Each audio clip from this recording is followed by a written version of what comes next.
तुम्ही हायकोर्टात जाणार आहात का? हायकोर्टमध्ये डेफिनेटली जाणं एक ऑप्शन आहे। या संदर्भात योग्य ते आम्ही सगळे डिस्कशन करून डिसिजन घेऊ, पण मोस्ट प्रोबेबली आम्हाला हायकोर्टमध्ये जावंच लागेल। जसं मी काल सांगितलं होतं त्याप्रमाणे जर समजा इकडे नामंजूर झाला तर या न्यायालयाचा निर्णय हा फायनल असतो। त्याच्या विरुद्ध जर काय करायचं असेल अपील तर आपल्याला हायकोर्टमध्ये करावं लागेल। आता वेळ जर आपण बघितली तर हायकोर्टाची वेळ संपलेली आहे। हायकोर्टमध्ये असं लगेच आत्ता गेल्यामुळे होतच नसतं कधी अदरवाईज, पण आम्हाला उद्या जरी फाईल करायला लागलं तरी ते बोर्डवरही पण थोडा वेळ लागतोच। त्याला तुम्हाला ऑर्डर कॉपी नितेश राणेंच्या अजून मिळालेली नाहीये, त्यामुळे त्याची कारणं काय आहे ती कळलेली नाही। परंतु एकंदरीत जे ऑनरेबल जजनी आम्हाला सांगितलं डायसवरनं ते असं की जे मोबाईल फोन होते ते जप्त करायचे, त्याकरता कस्टडीची गरज आहे।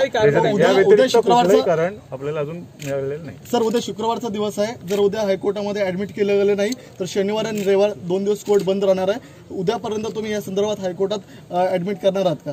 उद्या जरी फाईल केलं तरी ते बोर्डवर येईपर्यंत सोमवार मंगळवार हे 2 दिवस असे जातीलच, कारण मध्ये सुट्टी आहे शनिवार रविवार, तर डेफिनेटली सोमवार किंवा मंगळवारला। दरम्यानच्या काळात तुमचे अशील नितेश राणे हे चौकशीसाठी हजर होते। कायद्याने जे अधिकार दिलेले आहेत, अटकपूर्व जामीन जर कोर्टामध्ये पेंडिंग असेल किंवा दाखल करत असतो आम्ही, इकडे रिजेक्ट झाल्यामुळे आम्हाला पूर्ण अधिकार आहे की पोलिसांपासून बाजूला राहण्याचे, आणि त्याप्रमाणे तो ऑप्शन आमच्याकडे कायदेशीररित्या आहे। त्यामुळे त्याच्याबद्दल काही हजर होण्याची काही गरज नाही। जर वाटलं आम्हाला सरेंडर तर तो ऑप्शन आमचा आहे। हायकोर्टमध्ये नाही जायचं ठरवलं तर मग तो ऑप्शन आहे। आता तुम्ही म्हटलात की तुमच्यासमोर ऑप्शन आहे सरेंडर होण्याचा, तर पोलीस तपासासाठी नितेश राणे पोलिसांना सहकार्य करणार का? ते सरेंडर होणार? नितेश राणांनी या अगोदर देखील पोलिसांना तपासात सहकार्य केलेलं आहे।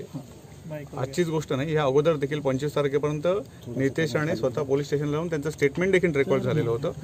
यापुढे देखील ज्यावेळी काही आम्हाला कोर्ट डिरेक्शन देईल किंवा पोलीस आमच्याकडे तपासामध्ये मदत मागतील आम्ही डेफिनेटली मदत करू।